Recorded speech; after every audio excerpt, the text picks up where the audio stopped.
tapat, matatag at maaasahan balitang tama at totoo lamang dito sa Pilipinas Network.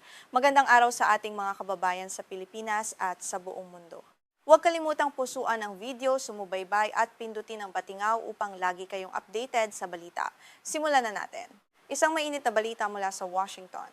Inihayag ni US President Donald Trump na malapit na magkaroon ng kasunduan upang wakasan ang digmaan sa pagitan ng Amerika at Iran. Ginawa ni Trump ang anunsyong ito matapos niyang ipag-utos ang pagkansela sa mga nakaplanong airstrike laban sa Iran. Ayon sa kanya, isang malaking hakbang ito tungo sa kapayapaan sa gitnang silangan, bagamat marami pa ring bansa ang nag-aalinlangan sa pahayag na ito. Sa kanyang pahayag sa Oval Office, sinabi ni Trump sa mga mamamahayag na nagkasundo na ang magkabilang panig para sa isang maayos na resolusyon. Binigyang diin ng Pangulo na ang pag-iwas sa karagdagang sagupaan ang naging mitsa upang bawiin ang utos ng pag-atake.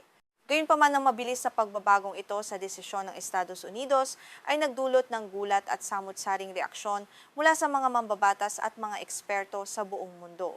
Agad namang binuweltahan ng Tehran ang naging pahayag ni Trump. Ayon kay Ismail Baghai, ang tagapagsalita ng Ministry of Foreign Affairs ng Iran, haka-haka lamang ang mga ulat tungkol sa isang pinal na kasunduan. Binigyang diin niya na wala pang pinal na dokumento o pirmahan na nagaganap. Ang pahayag na ito ng Iran ay nagpapakita ng malalim na agwat at kawalan ng tiwala sa pagitan ng dalawang bansa sa kabila ng optimismo ng US. Dahil sa balitang ito ng posibleng kasunduan, mabilis na sumigla ang pandaigdigang merkado. Bumagsak ng mahigit 4% ang presyo ng Brent crude oil na ngayon ay nasa humigit kumulang $89 bawat bariles. Ang pagbaba ng presyo ng langis ay nagpapakita ng positibong reaksyon ng mga mamumuhunan na umaasang bubukas muli ang mga pangunahing ruta ng kalakalan na naapektuhan ng tensyon sa gitnang silangan. Ipinaliwanag ni Trump na ang pangunahing layunin ng kasunduan ay matiyak na hindi kailanman magkakaroon ng nuclear weapon ang Iran. Sinabi niya na ito ang pinakaimportanteng bahagi ng lahat ng kanilang pinagdaanan sa negosasyon. Para sa Washington, ang pagpigil sa kakayahang nuklear ng Tehran ang susi upang mapanatili ang seguridad ng kanilang mga kaalyado sa rehiyon, partikular na ang Israel at mga bansa sa Gulf. Kasabay ng kasunduan, inaasahan din ang muling pagbubukas ng Strait of Hormuz sa sandaling mapirmahan ang dokumento. Ang kipot na ito ay isa sa pinakamahalagang ruta ng barko para sa langis at liquefied natural gas sa buong mundo na nauna nang isinara ng Iran dahil sa labanan. Ang pagbubukas nito ay magbibigay ng malaking ginhawa sa supply ng enerhiya sa buong Asia at Europa na labis na naapektuhan ng nagdaang mga blockade. Inihayag pa ng Pangulo ng Estados Unidos na malamang naganapin sa Europa ang opisyal na pirmahan ng kasunduan kapag natapos na ang lahat ng mga dokumento. Naniniwala si Trump na mangyayari ito sa lalong madaling panahon dahil nasa pinal na yugto na ang mga papel. Sa kabila nito, patuloy na nagmamasid ang mga analyst kung magiging makatotohanan ba ang timeline na ito o isa lamang itong paraan upang palamigin ang tensyon. Sinabi rin ni Trump na nakausap na niya ang mga pinuno sa rehiyon, kaminag ang mga kaalyado sa Gulf at si Israeli Prime Minister Benjamin Netanyahu. Ayon sa kanya, masaya ang buong gitnang silangan sa pag-unlad na ito.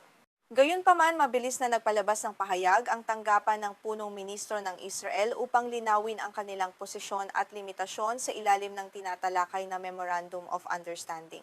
Nilinaw ng Israel na hindi sila bahagi ng kasunduan ngunit pinahahalagahan nila ang pagsisikap ni Trump.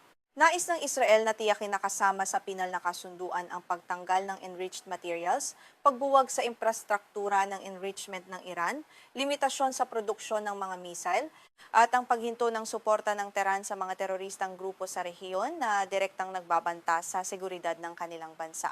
Sa panig ng Iran, kinumpirma ni Baghai na halos tapos na ang malaking bahagi ng teksto para sa memorandum. Ngunit inakusahan niya ang Estados Unidos ng pagpapakita ng labis na mga demands at pagdadala ng mga bagong kahilingan sa huling sandali. Ang pabago-bagong posisyon na ito ng Amerika ang nakikita ng Tehran na pangunahing hadlang upang tuluyang malagdaan ang inaasam na kasunduan para sa kapayapaan. Nanindigan din ng Iran na hindi sila lalampas sa kanilang mga red lines o mga limitasyong itinakda para sa kanilang pambansang interes at soberanya. Ipinahiwatig ng kanilang pamahalaan na hindi sila magpapasindak sa anumang banta ng puwersang militar o pang-ekonomiyang parusa mula sa Washington.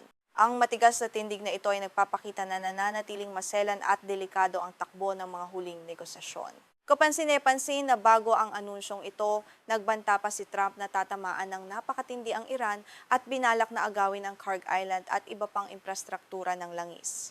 Ang pabago-bagong pahayag na ito ni Trump mula sa matinding banta patungo sa diplomatikong kasunduan, sa loob lamang ng ilang oras ay nagpapakita ng kanyang agresibong estilo ng negosasyon na madalas gamitin upang pilitin ang kalaban. Na sumuko.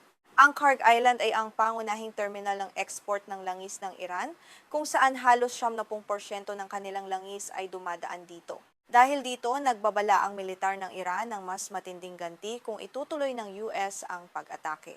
Sinabi nila na kung hindi makakapag-export ang Iran ng langis at gas, walang sino man sa rehiyon ang makikinabang dito, na isang direktang banta sa pandaigdigang supply. Hindi ito ang unang pagkakataon na nagpahayag si Trump ng mabilis na kasunduan sa Iran. Mula pa noong Abril, paulit-ulit na siyang nagbibigay ng mga timeline na hindi naman nagkakatotoo.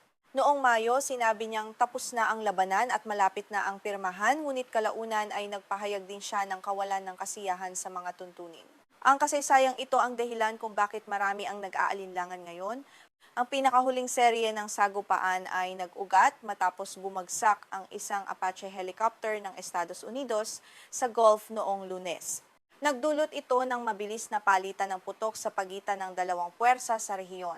Ang aksidenteng ito ay mabilis na lumala at naging isang ganap na labanan na nagpapakita kung gaano kabilis sumiklab ang karahasan sa lugar dahil sa kawalan ng tiwala at mataas na alerto ng militar.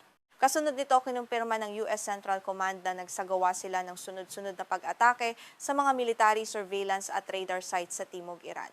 Bilang ganti, naglunsad naman ng Islamic Revolutionary Guard Corps ng Iran ng mga missile laban sa mga base ng Amerika sa Bahrain, Kuwait at Jordan.